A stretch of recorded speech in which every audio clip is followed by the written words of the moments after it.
Hello everyone, it's Ivory, and today we're going to find the source of our inspiration by becoming childhood historians. We don't always feel very inspired to create.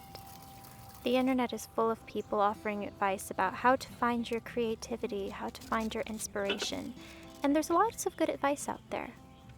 Changing up your routine, doing something fun, like a picnic on a rainy day.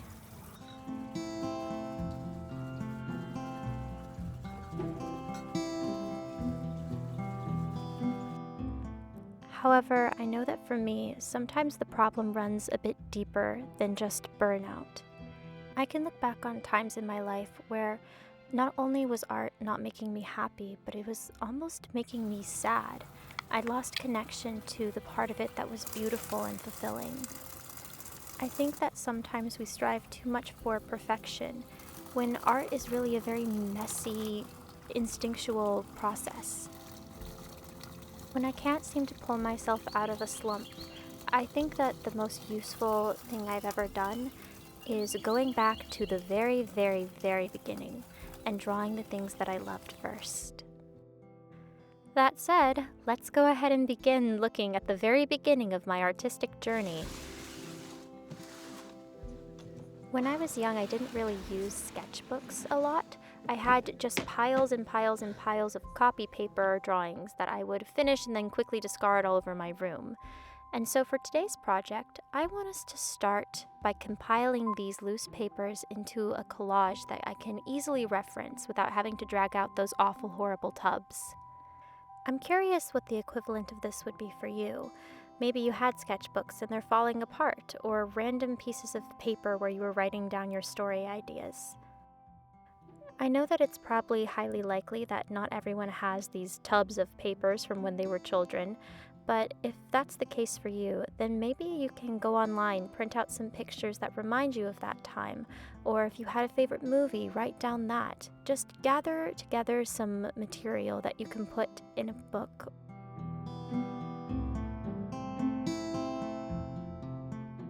This point in the process made me feel like Gandalf from Lord of the Rings, looking through all these piles of ancient papers.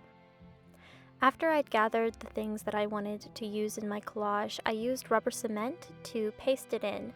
I like using this because it won't damage the paper and it's easily removable if I need to ever take something out. At some point in the past, I had gone through these and sort of categorized them a little bit. So I had folders of maps, folders of mermaids, folders of dragons, folders of random pieces of notebook paper. By the time I finished this project, I had generated quite a lot of paper scraps that I was really happy to get out of my room.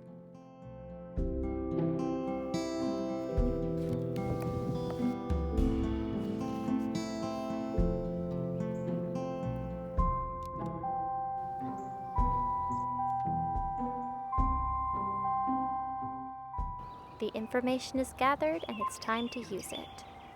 Alright, well, I have officially gone through, not all, there's too much to go through. I'd need a separate book. But I've gone through a lot of my old drawings, and it was honestly a little bit tedious, but also really fun. Crazy how, even though a lot of the stuff I did like over a decade ago, I still remember actually making it. I had 3 general bullet points for the things that stood out to me that were repeated themes. Number 1 was maps. There's so many maps, and some of them I recognize from stories that I was writing.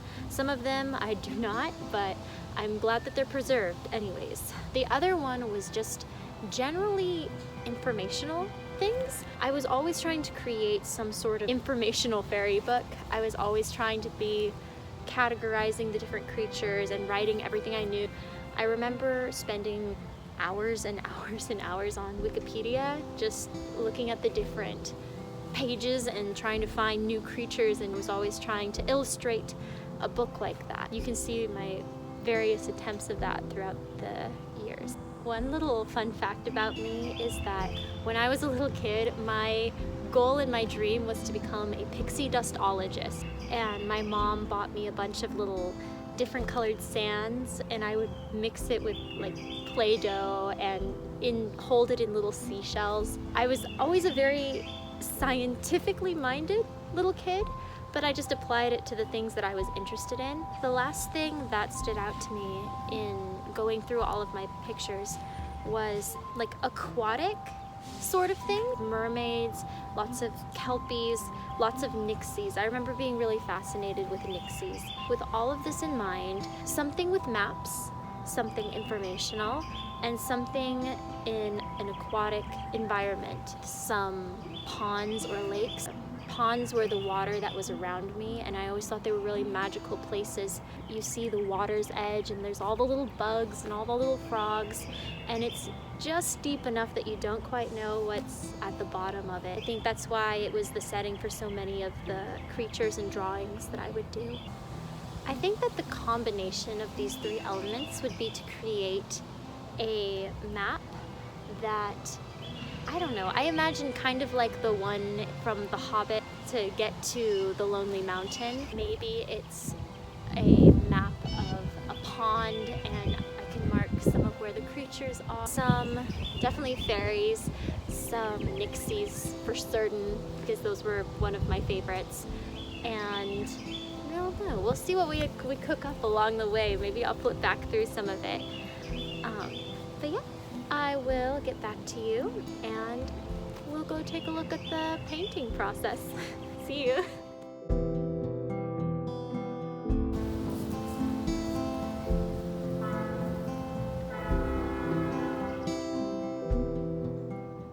Okay, so we have some lovely rainy weather, we have some delicious coffee, and it is time to start sketching.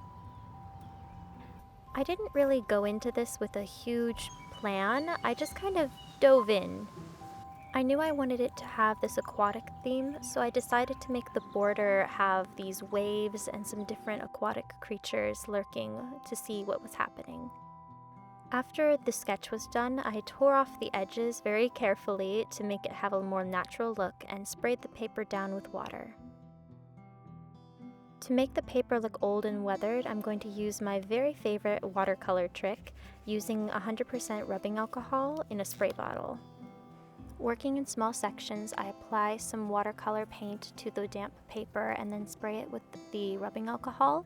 This creates this sort of bubbled, textured effect that looks really delicate and nice.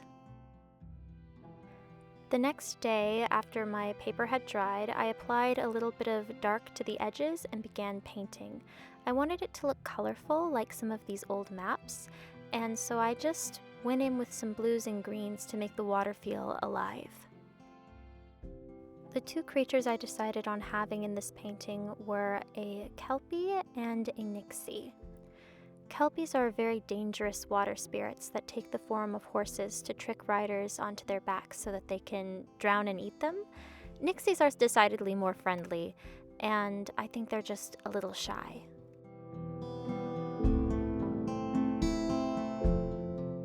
I ended up really liking the color scheme of this map. I liked having the kind of orange browns with the green blues, and I think it all set the colors off really nicely. I did want this map to look like it was a little old, like it had seen some time in an attic somewhere, so I was trying to be a bit conservative with my line work. I'm not quite sure if I succeeded, but I'm still happy with how it turned out. Maps are a very narrative art form. Every element has a question with it. What's beyond the edges? What's this? Who lives there? And why did this place need to be remembered? I don't really know anything about cartography, I guess is what it's called, making maps. But I think it would be something that I would like to investigate in the future in a more professional sort of capacity, I guess. I approached this map in a very illustrative way, almost as if the viewer were hovering just a little above the landscape. As I was making this map, I felt a story sort of developing with it. Someone had moved into this house on the hill, and they had found something very unusual. What happened to their neighbors, and why can they never seem to leave down the road they came? What's in the forest? I don't think it's something friendly.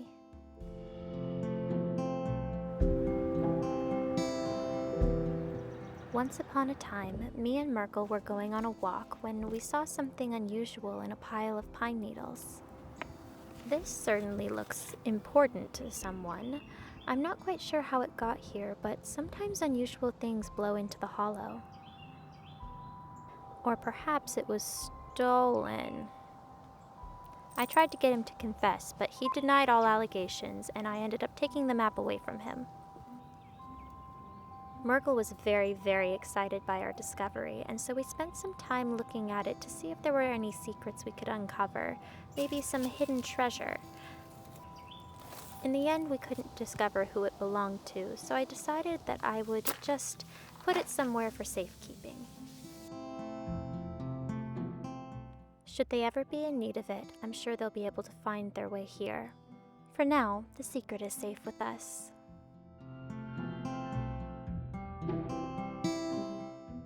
This was such a fun little walk down memory lane, and I'm so glad that you were able to join me for doing it. If you're also feeling a little low on inspiration or disconnected from your art, I would highly suggest doing this. It was really fun, and it reminded me of some things I'd forgotten about. I used this for my drawings, but I feel like you could use this same process for any form of art, whether that's writing or music. The point is to go back to what made you want to do those things in the first place and find that spark again. Even if it's something that maybe feels a little childish. I think it's good to be childish when you're creating something because children are the ultimate creatives. They're not afraid of showing the things that they love. My goal is to upload a new video every other Monday, so next time we'll be continuing this project with some of the stories I wrote as a kid. Until then, I'm honestly really curious, what were the things that you loved when you were kids? Did you also like fairies? Did you like superheroes? What were you making? I'd be really interested to know. Have a wonderful day until then. I look forward to seeing you again soon.